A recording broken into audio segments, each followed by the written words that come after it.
दोस्तों यूपी में ऐसे घटने होते रहते हैं जिसको सुनने के बाद इंसान की रूह कांप उठती है, जिसको सुनने के बाद इंसान शर्म से पानी पानी हो जाता है।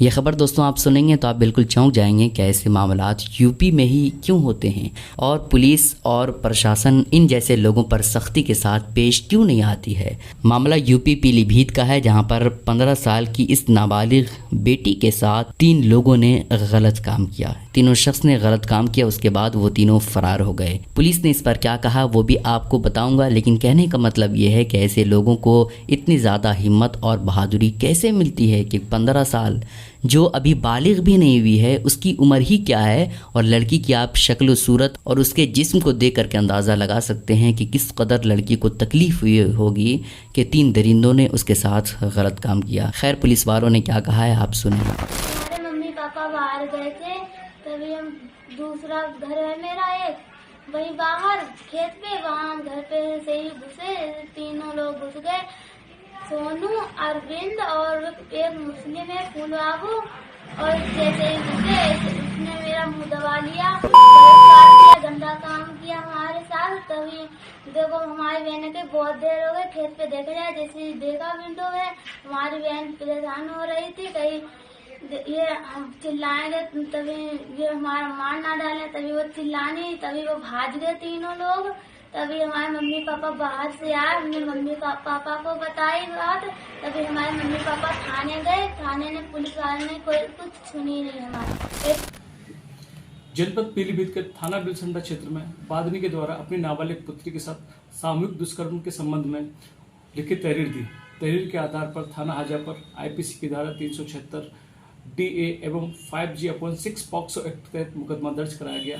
मुकदमे में साक्ष्यों के आधार पर अग्रिम नियमानुसार विधिक कार्रवाई की जाएगी। दोस्तों यूपी के जेलों में अगर सबसे ज़्यादा कोई कैद है तो वो मुसलमान है, और आए दिन ऐसे मामलात होते हैं जिस पर मुसलमानों को UAPA आतंकी संगठन से जोड़ करके उसे जेल में बंद कर दिया जाता है। उसके बाद 10 साल के बाद, ये 15 साल के बाद ये खबर आती है कि वो शख्स असल में दोष था ही नहीं, बल्कि वो शख्स निर्दोष था। कोर्ट ने उसको साबित करके उसको रिहा कर दिया। अब सोचने वाली बात यह है दोस्तों कि वो शख्स जब निर्दोष था, उसका किसी आतंकी संगठन से कोई ताल्लुक़ नहीं था, तो आखिर उसको 10 साल या 15 साल जेल में क्यों रखा गया। खबर है दोस्तों 11 मुस्लिमों को लेकर के, जिसमें पुलिस वाले ये कह करके 11 मुस्लिमों को जेल के अंदर बंद कर दिया जाता है कि इन 11 मुस्लिमों का जो ताल्लुक़ है वो आतंकी लोगों से है। आतंकी समूह समर्थन बताए गए 11 मुस्लिमों को जेल में बंद कर दिया गया, और फिर 598 दिनों के बाद लखनऊ के अहमदाबाद कोर्ट ने उसको रिहाई दिया, और कोर्ट के जज ने ये कहा कि इस पर कोई ठोस सबूत ना होने की वजह से इसे रिहा कर दिया जाता है और इन 11 मुस्लिमों को निर्दोष पाया जाता है। दोस्तों 13 तारीख को मुंबई के घाटकोपर इलाके में एक होल्डिंग के गिरने से 16 लोगों की मौत हो गई थी। इस हादसे में अभिनेता आर्थिक आर्यन के मामा मामी की मौत हो गई।